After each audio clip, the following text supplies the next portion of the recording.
Erin Spencer, back for another video here at Virtual Sheet Music, and today we're going to talk about how to approach any etude. I am going to be using the Ernesto Kohler 25 Romantic Etudes to discuss this because they're a really popular, wonderful set of etudes that I just haven't done yet, and they're available for free on imslp.org, so I know you will all be able to have access to them. The first thing you want to look for when you're looking at an etude is, what is this etude working on? Etude means exercise, right? So any well-written etude, which is hopefully all you're playing, will have a very clear technique, musical skill, some sort of facet of flute playing that they are working on. So as a super obvious example, let's look at number 18, the wind. This entire thing, except for a couple spots, is chromatic scales. So I'm just going to go out on a limb here and say that this one is working on your chromatic scales. That's pretty clear just from a quick glance at this one. And there are dynamics and other things involved, so you could also say it's working on being musical while you're playing your chromatic scales, which is an important skill for us all to have. Some other examples from this set of etudes that are easy to figure out what they're working on would be double tonguing, hello, it tells you in the name, and trills and appoggiaturas. Again, that's just what it's called. A lot of the other etudes in this set, though, have programmatic or more interpretive names. So those ones can be a little bit more difficult. So let's check a couple of those out. Let's look at the Fountain, which is number 6. This one is a lovely etude. I have never played it before. I've heard a couple people play it, but just glancing at it, the name doesn't tell me what the etude's working on, but I see piano and legato notes together. I see forte and staccato notes together, and that transition happens throughout the entire thing. So to me, this etude would be working on changing dynamics and character quickly. Let's play a little bit at the beginning.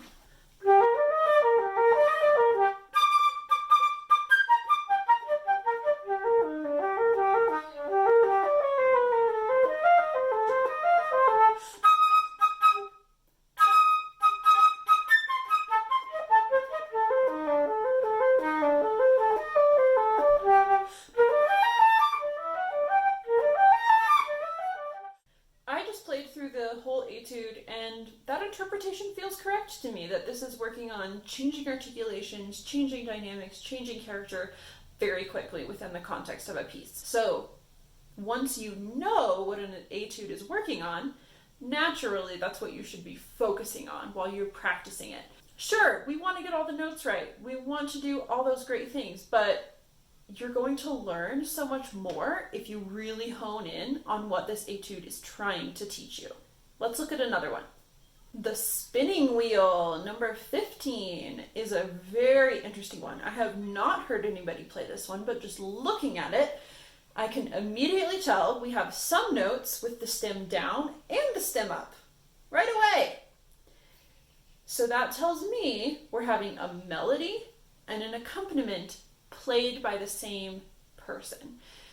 And that shows up throughout this etude. So I'm going to play the beginning of it and see if I agree with myself that this etude is probably working on bringing out the melody while still playing the accompaniment.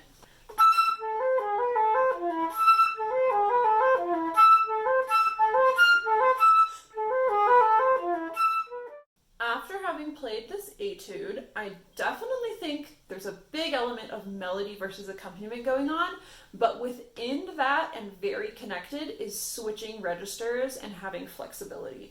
So that's another thing that I would add to my list to focus on if I were working on this etude.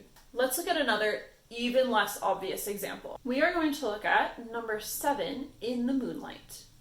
So this one, glancing at it, there's nothing immediately that sticks out to me that happens like over and over again throughout the whole thing getting hammered into your head. But we start in the key of B flat, looks like we finish in the key of B flat, but there is a different key in the middle, so we have a key change going on. We have a tempo change. I see some grace notes. Sometimes it won't be immediately obvious just from looking at it what the etude is working on.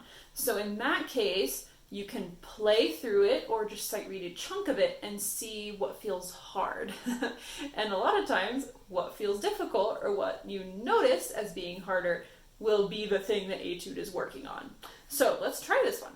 Again, I'm sight reading all these, so they're not meant to be perfect.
So what stuck out to me as being more difficult or interesting as I read through that, there are some pretty drastic dynamic changes in the più vivo section.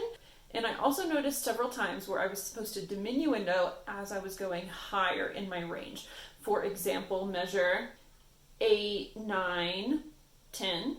You're supposed to be diminuendoing. Meanwhile, you have these big leaps up to high F, and that's tricky. Then in the E flat major section, we have a lot of E flat major arpeggios. So that would be something this etude is working on as well to me. We have the E flat major arpeggios. We have dynamic changes and playing high softly. So to me, that's what In the Moonlight is working on. Your etudes probably won't really have helpful names like some of them in this set do. A lot of etudes are just number 1, number 2, etude in F major. So that's not very helpful. But the more you play etudes and the more you really hone in and think about what an etude is working on, the more obvious it will be to you. Consider articulation, consider dynamics, consider complicated rhythms, consider keys. A lot of etudes will go through every single key, but it doesn't mean that the key is what it's focusing on. It could be focusing on staccato in B major or 6/8 rhythms in B major. You know, it could be a combination of things. Once you have figured out what the etude is working on, make sure you play it slowly with a metronome, get all the technique down correctly, and then after you have the fingers down, make sure you're playing it musically. Similarly to how we would approach a piece. We don't want every etude to just be really boring to listen to, because usually if it's boring to listen to, it's also boring to play. So I don't want to be bored while I'm playing. I want my etudes to be fun and interesting, and that's how I teach my students to play etudes as well. I hope all these tips were helpful, and I'll see you guys next time here on Virtual Sheet Music. Bye!